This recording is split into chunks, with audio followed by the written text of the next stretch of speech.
Hello friends, welcome back to our channel Mums Daily. ഇന്ന് ഞാൻ വന്നിരിക്കുന്നത് ഒരു സ്പെഷ്യൽ 4 മണി പലഹാരമായിട്ടാണ്. വെറും 3 ചേരുവകൾ വെച്ചിട്ട് ഗോതമ്പ് പൊടി കൊണ്ട് ഉണ്ടാക്കിയെടുക്കാൻ പറ്റുന്ന, അതൊരു 5 മിനിറ്റിൽ ഉണ്ടാക്കിയെടുക്കാൻ പറ്റുന്ന ഒരു 4 മണി പലഹാരമാണ് കേട്ടോ. നമുക്ക് നോക്കാം എങ്ങനെയാണ് ഇത് ഉണ്ടാക്കുന്നതെന്ന്. അപ്പോൾ അതിനായിട്ടൊരു പാൻ അടുപ്പത്ത് വയ്ക്കുക. അതിനകത്തോട്ട് 1 കപ്പ് വെള്ളം ഒഴിച്ചു കൊടുക്കുന്നുണ്ട്. ഞാനിപ്പോൾ ഇവിടെ എടുത്തിരിക്കുന്ന മെഷർമെൻറ്റ് കപ്പ് 200 ml ആണ്. ഇങ്ങനെ മെഷർമെൻറ്റ് കപ്പ് വേണമെന്ന് നിർബന്ധമൊന്നുമില്ല. നിങ്ങൾ ഏത് കപ്പിലാണോ ഈ ഒരു വെള്ളം അതിൻ്റെ അളവെടുക്കുന്നത് അതേ കപ്പിൽ വേണം ഗോതമ്പ് പൊടി എടുക്കാമെന്ന് മാത്രം. ഇനി ഇതിനകത്തോട്ട് ഒരു 1/4 ടീസ്പൂൺ ഉപ്പ് ചേർത്തിട്ടുണ്ട്. അതുപോലെ ഒരു 3/4 ടേബിൾ സ്പൂൺ മതിയാവും ബട്ടർ ചേർക്കുക. ബട്ടർ ഇല്ലാന്നുണ്ടെങ്കിൽ ഇതിന് പകരം ഓയിൽ ചേർത്ത് കൊടുക്കാം. 1 ടീസ്പൂൺ ഓയിൽ ചേർത്ത് കൊടുക്കുക, അല്ലെങ്കിൽ ഒലീവ് ഓയിൽ ചേർത്ത് കൊടുക്കാം, സൺഫ്ലവർ ഓയിൽ ചേർത്ത് കൊടുക്കാം, നെയ്യ് ചേർത്ത് കൊടുക്കുക. അതൊക്കെ നമ്മുടെ ഇഷ്ടമാണ്. ഇനി വെള്ളം നന്നായിട്ടൊന്ന് തിളച്ച് വരട്ടെ.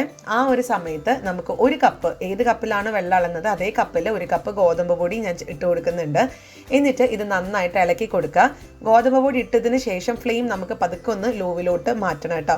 എന്നിട്ട് ഇതൊന്ന് ഇളക്കി ഒരു മാവ് കണക്കിനൊന്ന് കുഴച്ചെടുക്കണം.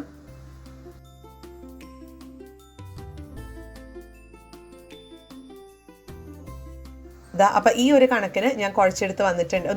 ഒന്ന് വറ്റിച്ചെടുത്ത് വെള്ളമൊക്കെ വറ്റിച്ചെടുത്ത് വന്നിട്ടുണ്ട്.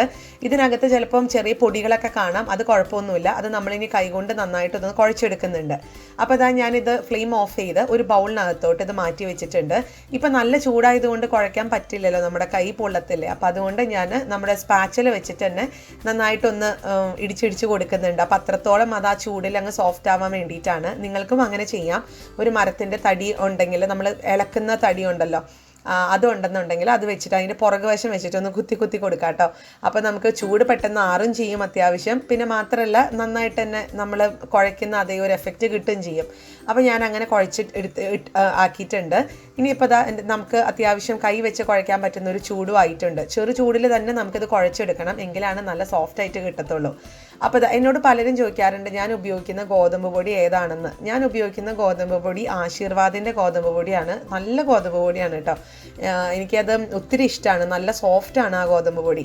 അപ്പോൾ നിങ്ങൾക്കൊന്ന് ട്രൈ ചെയ്ത് നോക്കാം. ചിലപ്പോൾ പലവരും അതായിരിക്കും ഉപയോഗിക്കുന്നുണ്ടാവുക. പക്ഷേ ഞാൻ പേഴ്സണലി എനിക്കത് ഇഷ്ടമാണ്. അപ്പോൾ ഞാൻ ഇപ്പോൾ കൈകൊണ്ടൊക്കെ കുഴച്ച് ചെറു ചൂട് ഇപ്പോഴും ഉണ്ട്. ഇനി നമുക്കിത് ഇഷ്ടമുള്ള നിങ്ങളുടെ ഒരു ഷേപ്പിലാക്കിയിട്ട് നമ്മളിതൊന്ന് വറുത്തെടുക്കുകയാണ് ചെയ്യുന്നത്. ഇതിനകത്ത് നമ്മൾ മധുരമൊന്നും ചേർക്കുന്നില്ല.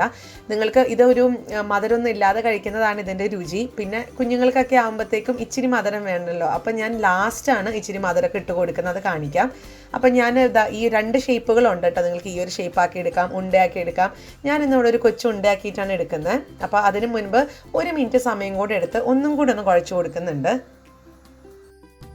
ഇനി നമുക്ക് കയ്യിൽ അല്പം എണ്ണയോ നെയ്യോ ഒന്ന് തടവി കൊടുത്തിട്ട് ആവശ്യത്തിനുള്ള നമ്മൾക്ക് എത്രത്തോളം വലിപ്പം വേണമെന്നനുസരിച്ചിട്ട് കുഞ്ഞു കുഞ്ഞു ബോളുകളാക്കിയിട്ടൊന്ന് മാറ്റി വയ്ക്കാം.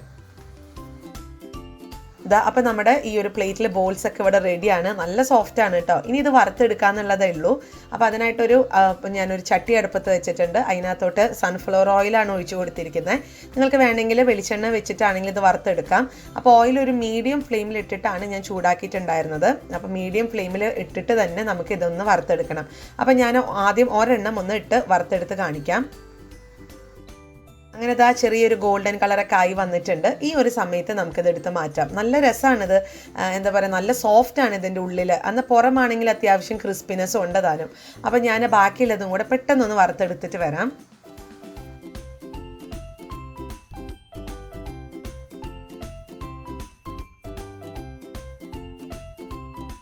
അങ്ങനെ നമ്മുടെ സൂപ്പർ സ്നാക്ക് ഇവിടെ റെഡിയാണ്. അപ്പം ഞാനിതൊരു സെർവിങ് ബൗളിനകത്തോട്ടൊന്ന് മാറ്റി വയ്ക്കുന്നുണ്ട്. ഇനി നമുക്ക് മധുരം വേണമെന്നുള്ളവർക്ക് അല്പം ഈ ഒരു ചൂടോട് കൂടെ തന്നെ ഇതിൻ്റെ മേലെ അല്പം തരിതരികളോട് കൂടിയുള്ള പഞ്ചസാര ഒന്ന് വെതറി കൊടുക്കുന്നുണ്ട്. ഇതൊക്കെ തികച്ചും ഓപ്ഷണലാണ്. ഇതല്ലാതെ മധുരം ഇല്ലാതെ കഴിക്കുന്നതാണ്, ചായക്കൊപ്പം കഴിക്കുന്നതാണ് ഇതിൻ്റെ ടേസ്റ്റ് എന്ന് പറയുന്നത്. അപ്പോൾ നമുക്കിതൊന്ന് തുറന്ന് നോക്കാം അകങ്ങനെ ഇരിക്കണേന്നുള്ളത്. പുറമേയൊക്കെ നല്ല ക്രിസ്പിയാണ്. നല്ല ഇങ്ങനെ ടപ്പേ എന്നുള്ളൊരു ശബ്ദം നമുക്ക് കേൾക്കാം. നമ്മുടെ വിരൽ വെച്ച് നമ്മളതൊന്ന് പ്രസ് ചെയ്ത് കൊടുക്കുമ്പോഴത്തേക്കും അത്രയും സോഫ്റ്റാണ് ഉള്ളിൽ. അപ്പോൾ കണ്ടില്ലേ, നല്ല പഞ്ഞിക്കുട്ടം പോലെയാണ് ഇരിക്കുന്നത്. അപ്പോൾ എല്ലാവരും ട്രൈ ചെയ്ത് നോക്കുക. നമ്മുടെ വീട്ടിലൊക്കെ എപ്പോഴും ഉണ്ടാകുന്ന ഇൻഗ്രീഡിയൻസ് വെച്ചിട്ടാണ് നമ്മളിത് ഉണ്ടാക്കിയെടുക്കുന്നത്. കുഞ്ഞുങ്ങൾക്കൊക്കെ തീർച്ചയായിട്ടും ഇഷ്ടപ്പെടും. പെട്ടെന്ന് നമ്മുടെ വീട്ടിൽ ഒരു പലഹാരമൊക്കെ ഉണ്ടാക്കണം എന്നുണ്ടെങ്കിൽ ഇതൊക്കെ ട്രൈ ചെയ്യാവുന്നതാണ്. ഇഷ്ടപ്പെട്ട് കഴിഞ്ഞൊന്ന് ലൈക്ക് ചെയ്യാനും ഷെയർ ചെയ്യാനും കമൻറ്റ് ചെയ്യാനൊന്നും മറക്കരുത്. അതുപോലെ തന്നെ നമ്മുടെ ഈ ചാനൽ ആദ്യമായിട്ടാണ് കാണുന്നതെങ്കിൽ സബ്സ്ക്രൈബ് ചെയ്യാനും മറക്കരുത്.